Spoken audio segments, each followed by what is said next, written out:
এক যুবক চোখের ইশারায় তার মাসিকে ডাকল। মাসি তার ইশারা দেখে চোখের ইশারায় জানাল, আমি এখনই আসছি গো। বাড়িতে বিয়ের আমেজ ছিল এবং প্রচুর ভিড় ছিল। কিন্তু বাড়িতে একটি ঘর ছিল যেখানে গমের বস্তা রাখা ছিল এবং সেই ঘরটি অন্ধকার ছিল। সেই ঘরে সে তার মাসিকে ডাকতে লাগল। কিছুক্ষণ পরে মাসিও সুযোগ পেয়ে সেই ঘরে পৌঁছে গেল। তারপর সেই যুবক গমের বস্তার পিছনে তার মাসির সাথে সম্পর্ক শুরু করল। যুবক তার পুরো শক্তি দিয়ে মাসির সাথে সম্পর্ক করছিল এবং মাসিও তার পূর্ণ সহযোগিতা করছিল। সেই ঘরে কেউ ছিল না, তাই তাদের দুজনের আওয়াজ ঘরে গুঞ্জরিত হতে লাগল। এই আওয়াজ তার ফুফাতো ভাই শুনে ফেল। সে তৎক্ষণাৎ ঘরে চলে এল। যখন সে ঘরে এল, অন্ধকারের কারণে কিছু দেখতে পেল না। কিন্তু যখন সে গমের বস্তার পিছনে তাকাল, তখন দেখল সেই যুবক এবং তার মাসি নগ্ন অবস্থায় সম্পর্ক করছেন। তাদের এই অবস্থা দেখে তার ফুফাতো ভাইয়েরও ভারসাম্য নষ্ট হয়ে গেল। কিন্তু সে কিছু বলার আগেই তারা দুজনেই শেষ করে ফেল এবং বের হওয়ার জন্য প্রস্তুত হতে লাগল। যুবক বাইরে তাকাতেই দেখল তার ফুফাতো ভাই দাঁড়িয়ে আছে। তাকে দেখে যুবকের অবস্থা খারাপ হয়ে গেল। এখন সে ভাবতে লাগল, এটি সব দেখে ফেলেছে এবং সবাইকে বলে দেবে কি। তখন সে তার ফুফাতো ভাইকে অনুরোধ করতে লাগল যেন সে কাউকে কিছু না বলে। তার ফুফাতো ভাই তখন তাকে বলল, তুমি সম্পর্কগুলো কলঙ্কিত করছ এবং নিজের বাড়িতেই এমন অন্যায় কাজ করছ। আমি সবাইকে বলে দেব। যদি তুমি চাও যে আমি কাউকে না বলি, তাহলে তোমার মাসিকে বলো, সে তোমার সাথে যা করছিল আমার সাথেও তা করুক গে। এই কথা শুনে যুবকের মাথা গরম হয়ে গেল। সে তৎক্ষণাৎ বলে উঠল, এটা আমার এবং তার মধ্যে ব্যক্তিগত বিষয়।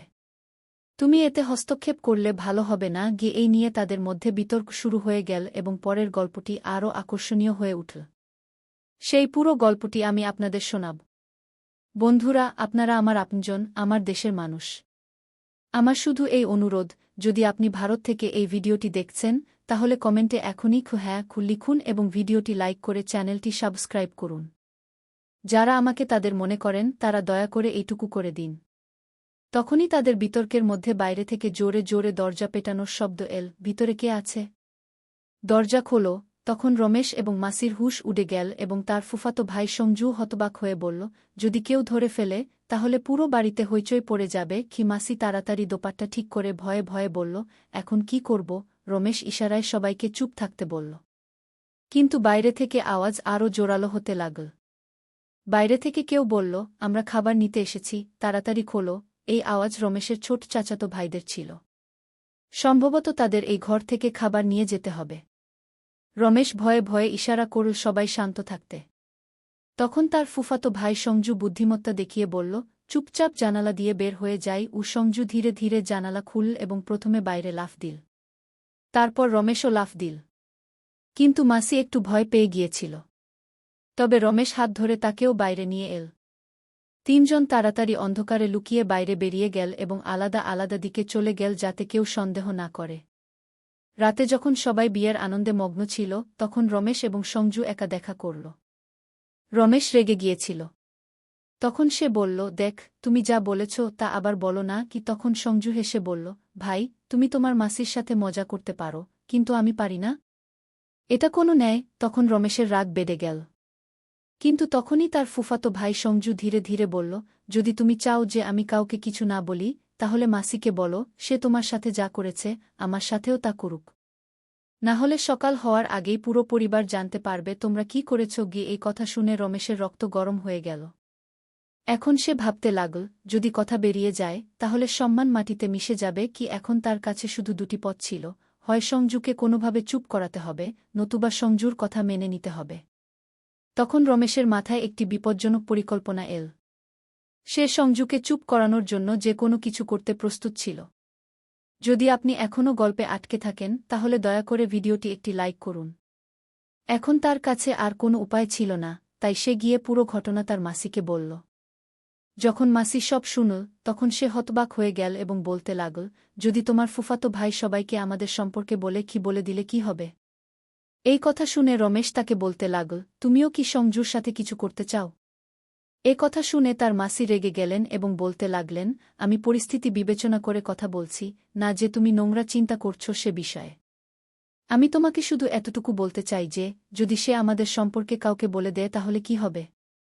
তখনই রমেশ বলল, যেভাবেই হোক এখনই তুমি তাকে তোমার কথায় জড়িয়ে ফেলো এবং বিয়ে শেষ হওয়ার পর আমরা তার সাথে ভালোভাবে কথা বলব। তারপর মাসি সেখান থেকে চলে গেলেন। কিছুক্ষণ পরে রমেশের মাসি সঞ্জুর কাছে এলেন এবং তার সাথে মিশে গল্প করতে লাগলেন।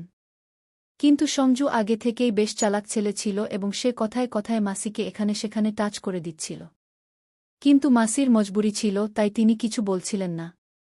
আর সঞ্জু বারবার তাকে একান্তে দেখা করার জন্য বলছিল, কিন্তু মাসি ক্রমাগত না করে যাচ্ছিলেন এবং বলছিলেন, এখন তো বিয়ে, অনেক লোকজন আছে, আমি চাই না যে আবার সেই সব হোক।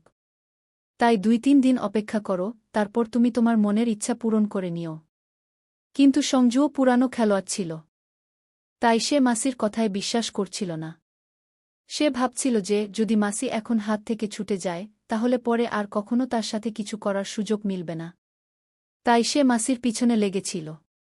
কিন্তু মাসি কোনো না কোনো অজুহাত দেখিয়ে তাকে টালবাহানা করছিলেন। মাসিও দেখতে কারো থেকে কম ছিলেন না, খুবই সুন্দর গোড়া চিটে এবং আকর্ষণীয় ছিলেন। তাই তার ফুফাতো ভাইয়ের মন তার দিকে থেকে সরছিল না এবং সে এই দুজনকে আপত্তিকর অবস্থায় দেখেই ফেলেছিল। তখন থেকে তার মনে শুধু সেই দৃশ্যই ঘুরছিল।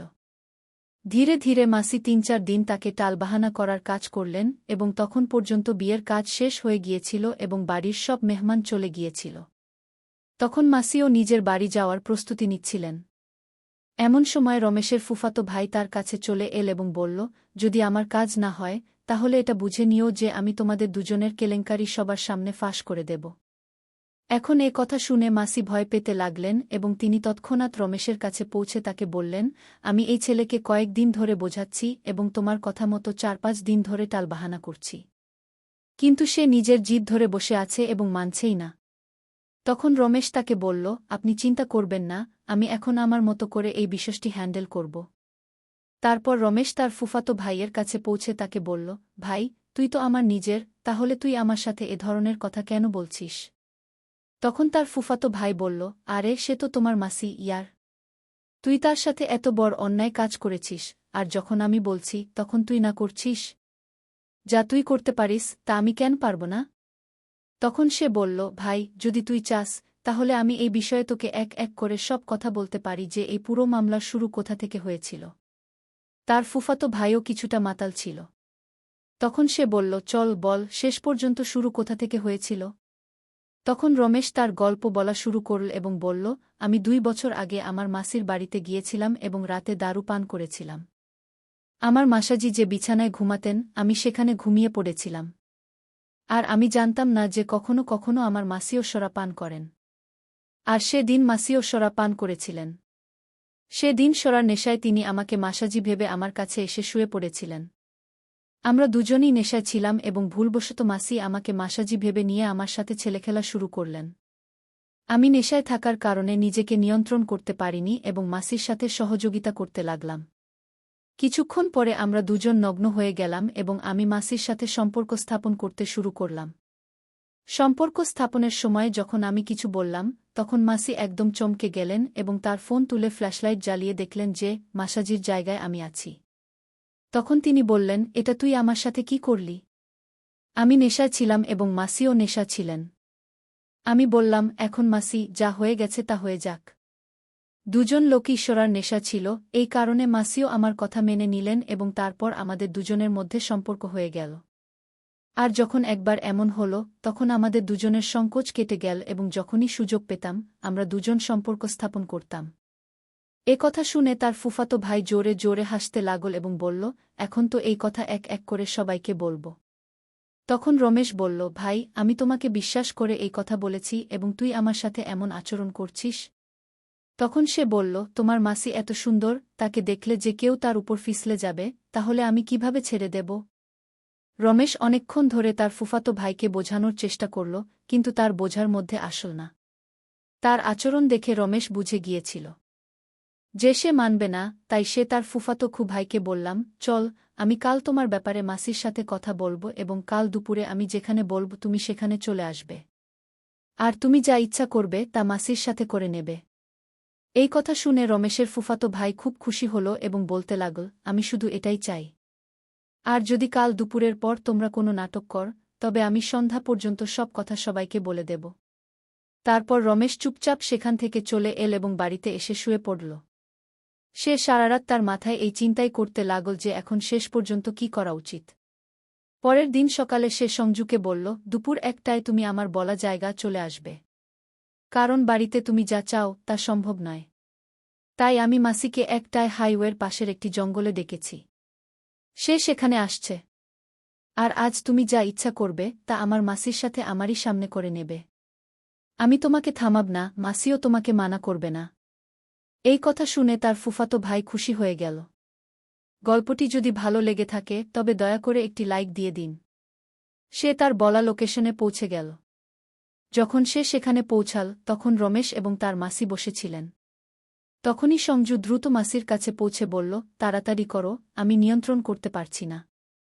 যেই সঞ্জু মাসির কাছে পৌঁছাল অমনি রমেশ তার পকেট থেকে একটি ধারালো অস্ত্র বের করে সঞ্জুকে আঘাত করা শুরু করল। সে তখনই আঘাত করতে থাকল যতক্ষণ না সঞ্জুর প্রাণ বেরিয়ে গেল। তারপর সে সেখানেই জঙ্গলে একটি গাছের নিচে গর্ত খুঁড়ে সঞ্জুর লাশ পুঁতে ফেল। তারপর তার মাসি এবং রমেশ দুজনেই বাড়ি চলে এল। এরপর সন্ধ্যা পর্যন্ত সঞ্জু কোথাও দেখা দিল না, তাই বাড়ির লোকজন একটু চিন্তিত হয়ে পড়ল। যখন তারা সঞ্জুর ফোন করল তখন তার ফোন সুইচ অফ দেখাচ্ছিল। কিন্তু কেউ জানত না যে সে কোথায় গেছে। রাত প্রায় 12টা বাজতে বেশ কিছু সময় হয়ে গিয়েছিল, কিন্তু সঞ্জুর কোনো খোঁজ পাওয়া যাচ্ছিল না। সঞ্জুর মা খুব চিন্তিত হয়ে পড়লেন এবং তিনি পুলিশকে জানালেন। পুলিশ এসে একে একে সবাইকে জিজ্ঞাসাবাদ করল, কিন্তু সঞ্জু সম্পর্কে কেউ কিছুই জানত না। যখন রমেশ এবং তার মাসিকে এই বিষয়ে জিজ্ঞাসা করা হল তখন তারাও স্পষ্টভাবে সবকিছু অস্বীকার করল। এখন সঞ্জু সম্পর্কে কোনো তথ্যই পাওয়া যাচ্ছিল না। পুলিশ সঞ্জুর কল ডিটেইল চেক করল, কিন্তু তাতেও কোনো নম্বর পাওয়া গেল না যা থেকে কোনো সূত্র মিলতে পারে। কারণ রমেশ এবং তার চাচাতো ভাই সঞ্জুর সাথে যেসব কথা হয়েছিল তা সরাসরি মুখোমুখি হয়েছিল। ফোন বা মেসেজে কোনো ধরনের আলোচনা হয়নি। আর এরা দুজনই আত্মীয় ছিল, তাই পুলিশেরও ধারণা ছিল না যে ছেলেটির সাথে কেউ এমন কিছু করবে। ধীরে ধীরে এই কেসে অনেক সময় চলে গেল এবং সঞ্জুর মা প্রতিদিন থানায় গিয়ে পুলিশকে জিজ্ঞাসা করতেন যে তার ছেলের কোনো খোঁজ পাওয়া গেছে কিনা। কিন্তু কোনো ধরনের প্রমাণই মিলছিল না।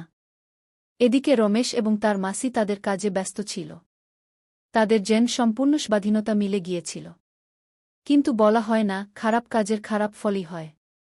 একদিন রমেশ তার মাসির বাড়িতে সম্পূর্ণ নগ্ন অবস্থায় তার সাথে সম্পর্ক স্থাপন করছিল, তখনই হঠাৎ করে তার মামা বাড়িতে চলে আসেন এবং তিনি তাদের দুজনকে হাতে নাতে পাকড়াও করেন। যখন মামা তাদের ধরে ফেলেন তখন তারা খুবই বিব্রত বোধ করে। এবং যখন মামা রমেশকে মারধর করতে শুরু করেন তখন রাগের মাথায় রমেশের মুখ থেকে বেরিয়ে যায়, মামা, বেশি বেয়াদবি করো না, নইলে তোমারও পরিণতি সঞ্জুর মতো হবে কি। এটা শুনে মামা সব বুঝে ফেলেন এবং তৎক্ষণাৎ বাড়ি থেকে বেরিয়ে গিয়ে সরাসরি থানায় পৌঁছে যান। থানায় পৌঁছে তিনি পুলিশকে পুরো ঘটনা জানান। পুলিশ যেই এই কথা শুনল অমনি রমেশ এবং তার মাসিকে বাড়ি থেকে গ্রেফতার করে থানায় নিয়ে যায়। থানায় নিয়ে গিয়ে যখন তাদের কঠোরভাবে জিজ্ঞাসাবাদ করা হয় তখন তারা দুজনেই পুলিশের সামনে সবকিছু খুলে বলে। তাদের দেওয়া তথ্য অনুযায়ী সঞ্জুর মৃতদেহ পাওয়া যায়। যদি মামা সেই দিন তাদের না দেখতেন তাহলে সম্ভবত এই দুজন কখনোই ধরা পড়ত না। এই গল্পে আপনি কার ভুল দেখতে পেলেন আপনার মতামত অবশ্যই জানাবেন। আমি আপনার মতামত খুব পছন্দ করি, তাই দয়া করে কমেন্ট করে আপনার মতামত জানাবেন। বন্ধুরা, আবেগের বশে মানুষ এইভাবে সম্পর্কগুলোকে কলঙ্কিত করে ফেলে, কিন্তু এই ঘটনাগুলোর সমাজে খুব খারাপ প্রভাব পড়ে। রমেশ এবং তার মাসি যা করছিল তা সত্যিই সমাজে একটি খারাপ উদাহরণ ছিল। বাকি আপনাদের এই বিষয়ে কী মতামত তা অবশ্যই জানাবেন। বন্ধুরা, এই গল্প বলার উদ্দেশ্য কারো মনে আঘাত দেওয়া নয়, কারো অনুভূতিতে আঘাত দেওয়া নয়, কোনো ধরনের অনৈতিকতা বা অশ্লীলতাকে উৎসাহিত করা নয় এবং কোনো ধরনের মাদককে উৎসাহিত করা নয়। এই গল্পের উদ্দেশ্য সমাজে ঘটে যাওয়া এই ধরনের বিষয়গুলো সম্পর্কে সচেতনতা তৈরি করা। আমরা এই গল্পের মাধ্যমে একটি শিক্ষামূলক বার্তা দিতে চাই যে সমাজে বসবাসকারী মানুষ এই ধরনের বিষয়গুলো সম্পর্কে সচেতন হোক এবং এমন ঘটনাগুলো সম্পর্কে তাদের দৃষ্টিভঙ্গি গড়ে তুলুক। এবং এই ধরনের ঘটনা থেকে নিজ নিজ বাড়িতে সতর্ক থাকুন, সচেতন থাকুন এবং নিরাপদে থাকুন। দেখা হবে আপনাদের সাথে অন্য কোনো গল্পে, ততক্ষণ পর্যন্ত নমস্কার।